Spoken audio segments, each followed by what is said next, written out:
اعوذ باللہ من الشیطان الرجیم بسم اللہ الرحمن الرحیم۔ آج کے اس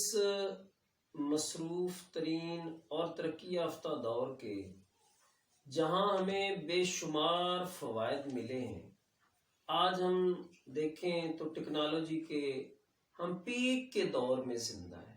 اور اس قدر سہولیات بہم پہنچ چکی ہیں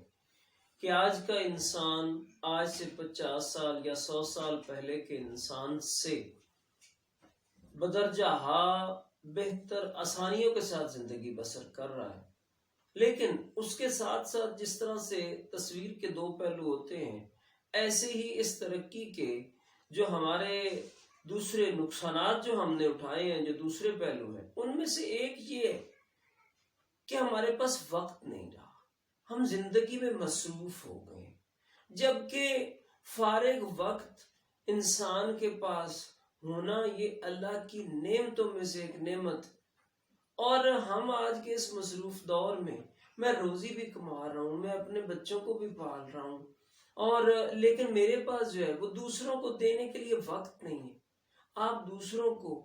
جو ہے وہ دولت بھی دے سکتے ہیں، آپ دوسروں کو جو ہے وہ علم بھی دے سکتے ہیں، لیکن وقت ایک ایسی دولت ہے کہ اس کا کوئی دوسرا نعم البدل ہے کوئی نہیں، اور پھر وقت کسی کو اپنی غرض اور مقصد کے تحت دینا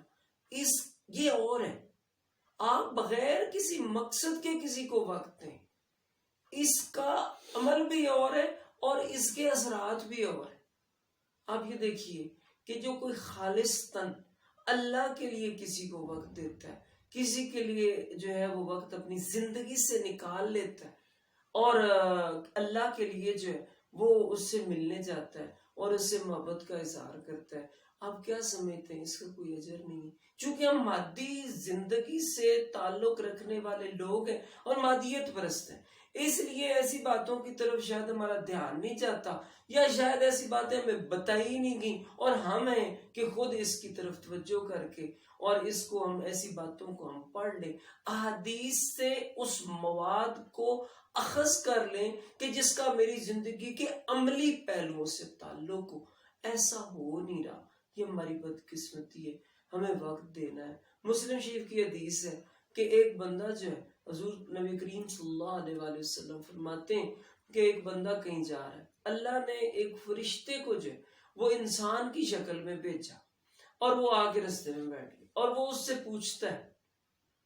کہ تم کہاں جا رہے؟ وہ بتاتا ہے کہ میں اپنے ایک مومن بھائی سے ملنے فلاں بستی جا رہا ہوں۔ تو وہ کہتا ہے کہ کیا تمہارا کوئی اس پر احسان ہے کہ جس کی تکمیل تمہیں مقصود ہے؟ کہتا ہے نہیں، میرا کوئی احسان نہیں اس پہ، میں محض خدا کے لیے اس کے پاس جا رہا ہوں۔ تو وہ فرشتہ پھر اس کو مخاطب کر کے کہتا ہے کہ تم یہ بھی سن لو کہ تم اگر اس سے محض خدا کے لیے محبت کرتے ہو تو خدا کا بھی یہ پیغام ہے کہ وہ بھی تم سے محبت کرتا ہے۔ تو یہ کتنی اچھی بات ہے ہمارے لیے اور کتنی عظیم، اور اس عظیم نبی کے عظیم کلمات میں سے ہماری زندگی کے اندر آنے والی جو باتیں ہیں جن کا ہمارے عملی پہلوؤں سے تعلق ہے، یہ کتنی خوبصورت بات۔ میں نے اپنے والد صاحب کو دیکھا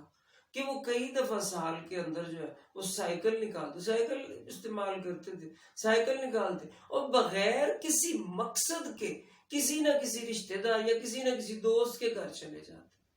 میں ان کی وفات کے بعد ایک دفعہ ان کے ایک شاگرد کے گھر گیا تو وہ رو کے میرے گلے لگا، اور اس نے جو پہلی بات کی نا وہ یہ تھی کہ وہ ہمارے باپ تھے، وہ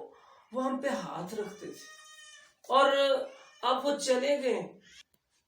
تو آپ کوشش کرنا کہ آپ بھی ہم پہ ہاتھ رکھنا، اور جس طرح سے ہمارے استاد صاحب ہمیں ملنے آتے تھے تو آپ بھی ہمارے پہ ملنے کے لیے آتے رہنا۔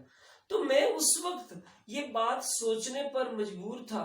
کہ شاید میرے والد صاحب کو اس حدیث کا تو نہ پتا ہو، لیکن شاید انسانیت کی محبت کے تحت اور پتہ نہیں کس نے ان کو سکھا دیا کہ ایسے ہی بے مقصد بغیر کسی غرض کے جو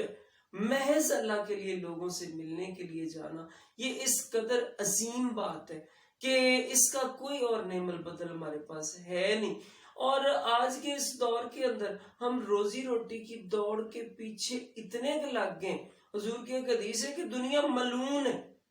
اور صرف وہ عمل قبول ہے کہ جو اللہ کے لیے. اب ہمیں سوچنا ہے کہ ہم اپنی زندگی کے فیصلے، ہم اپنے برادری کے ساتھ تعلق کے فیصلے، ہم اپنی کمائی کے ذرائع کے لیے جو باتیں ان کے فیصلے کیا سنت نبوی کے مطابق کر رہے ہیں یا نہیں کر رہے. تو پھر اگر ہم کر رہے ہیں تو یہ بات ہمارے لیے انتہائی آسان ہوگی. اللہ تعالیٰ ہم سب کو عمل کی توفیق دے اور ہمیں زندگی میں سے وقت دے اللہ کہ ہم لوگوں کے لیے وقف کر سکیں وہ وقت، اور لوگوں کو جو ہے وہ وقت دیں اور محض اللہ کے لیے دیں. انما الاعمال بالنیات، میرے دل کی نیت اللہ تعالیٰ جانتا ہے. میں جب محض اللہ کے لیے نکلوں گا نا، اللہ تعالیٰ قیامت والے دن یہ پکار کر کہے گا کہ آج کہاں ہیں وہ لوگ جو محض میرے لیے ایک دوسرے سے محبت کرتے تھے. اللہ ان کو اپنے عرش کے سائے میں جگہ دے گا. اللہ کرے کہ اس سخت وقت میں مجھے، آپ کو، سب کو اس عرش کے سائے میں جگہ مل جائے. تو محض خدا کے لیے کیا ہم ایسا نہیں کر سکتے کہ ہم محبت کرنے والے بن جائیں؟ محبت کی یہ جذبے ہمارے دلوں میں موجزن ہیں، صرف انہیں ڈائریکشن دینے کی ضرورت ہے کہ ہم ان کو ڈائریکشن دے لیں نبی صلی اللہ علیہ وسلم کے فرمان کے مطابق، تاکہ ہمارا ہر وہ عمل جو ہے وہ ثواب بنتا جائے اور میری زندگی جو ہے وہ گل و گلزار ہو جائے. اللہ ہم سب کو عمل کی توفیق